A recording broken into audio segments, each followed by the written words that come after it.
dan saya. Yang berdaulat cuman Tuhan Yesus saja. Nah, pertanyaannya sekarang adalah begini. Kalau gitu, apa yang dicuri, apa yang dibunuh, dan apa yang dibinasakan sama iblis? Saya percaya semua saudara pernah nonton berita-berita kriminal. Saya nggak pernah nonton berita kriminal, ada pencuri masuk ke sebuah rumah, cuma numpang masak Indomie. Nggak ada. Saya nggak pernah nonton berita ada pencuri masuk ke sebuah rumah, cuman ambil sendal jepit. Nggak ada.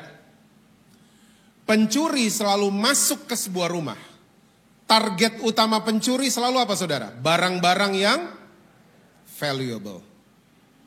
Berharga. Perhiasan, uang lah, mobil lah, dan seterusnya. Nah, pagi hari ini kita harus mulai bertanya sama kehidupan kita. Selama ini yang berharga buat saya itu apa?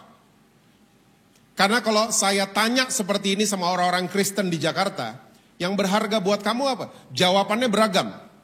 Karir saya Pak, deposito saya Pak, insurance saya Pak, ya karir saya, bisnis saya, ministry saya, itu jawaban-jawaban mereka.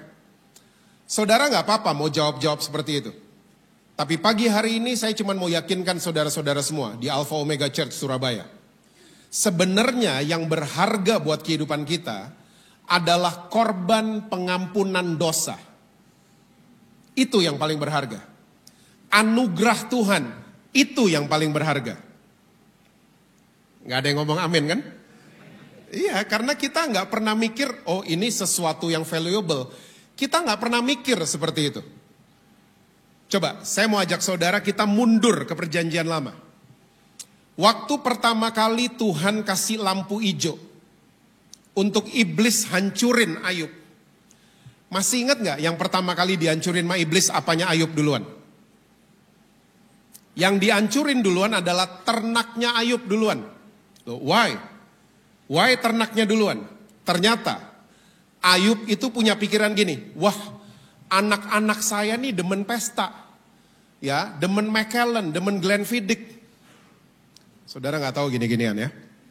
Saudara rohani banget mukanya. Anak-anak saya nih demen pesta, jangan-jangan mereka sudah bikin dosa.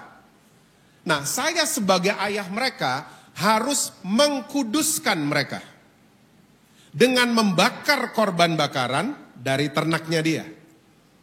Iblis lihat, oh itu, kalau Ayub udah doa, kita selalu posisinya kalah. Hancurin duluan. Daniel pasal yang pertama, gak usah dibuka, percaya aja sama saya. Pertama kali Nebukadnezar merebut kerajaan Yehuda. Raja Yehuda saat itu namanya Yoyakim. Yoyakim gak langsung dipenggal, Yoyakim gak langsung ditangkap. Tapi pertama kali tentaranya Nebukadnezar yang dibuat sama mereka pertama kali adalah mencuri perkakas-perkakas dari bait Allahnya orang Israel. Karena musuhnya Israel sudah pada tahu. Kalau orang Israel sudah mempersembahkan korban bakaran, korban pengampunan dosa, burung tekukur lah, domba lah, dan lain sebagainya, posisi kita selalu dalam bahaya. Curi duluan. Nah ternyata sampai hari ini modusnya iblis tetap sama. Iblis selalu mau hancurkan ya dari belief system saudara dan saya tentang anugerah Tuhan.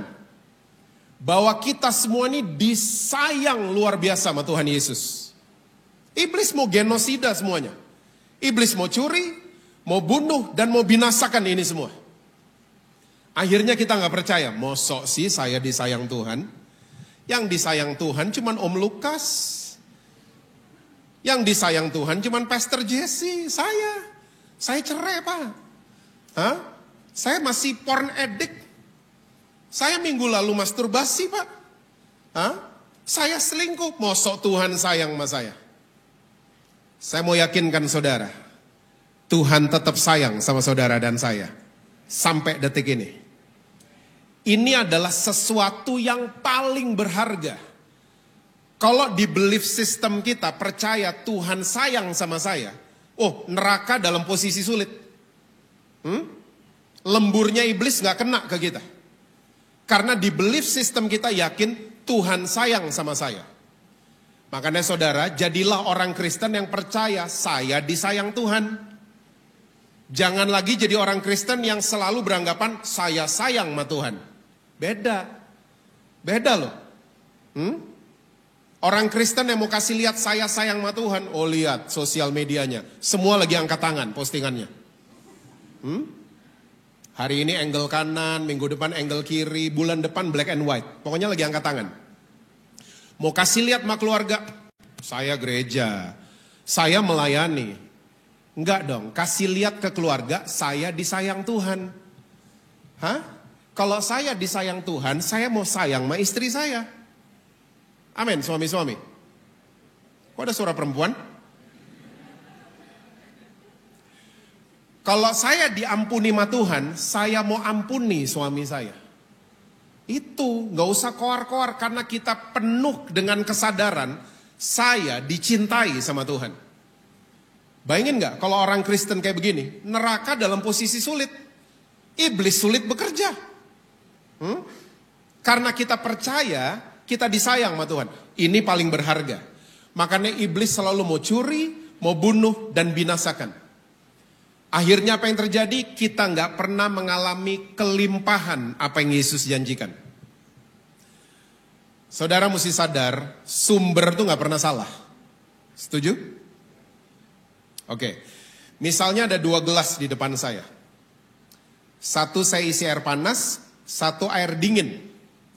Lalu dua-duanya saya tuangin kopi kapal api. Lalu saya tawarin sama saudara-saudara di Alpha Omega. Saudara kan pilih gelas yang isinya air apa? Saudara mau pilih dingin gak apa-apa juga. Tapi mostly kalau saya tanya seperti ini, semua jawabannya sama. Panas pak. Sumbernya sama loh, kopi kapal api. Tapi karena reaksi airnya berbeda, satu dingin satu panas, limpahan yang keluar jadi beda juga. Seringkali kita dibuat dingin sama Tuhan oleh iblis. Kita dingin. Kita gak percaya, mosok Tuhan sayang sama saya. Gak mungkin Tuhan sayang sama saya. Gak mungkin Tuhan ada di pihak saya. Gak mungkin. Waktu kita dingin sama Tuhan, limpahan yang keluar gak memberkati kehidupan orang lain.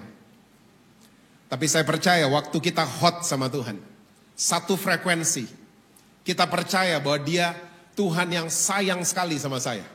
Gak usah banyak ngomong, tapi limpahan yang keluar akan memberkati keluarga saudara. Memberkati kehidupan orang lain.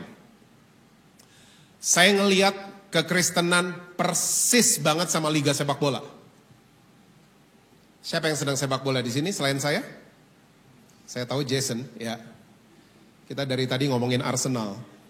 My favorite club. Sama AC Milan. Liga sepak bola. Di satu negara biasanya satu klasmen terdiri dari 20 kesebelasan. Oke?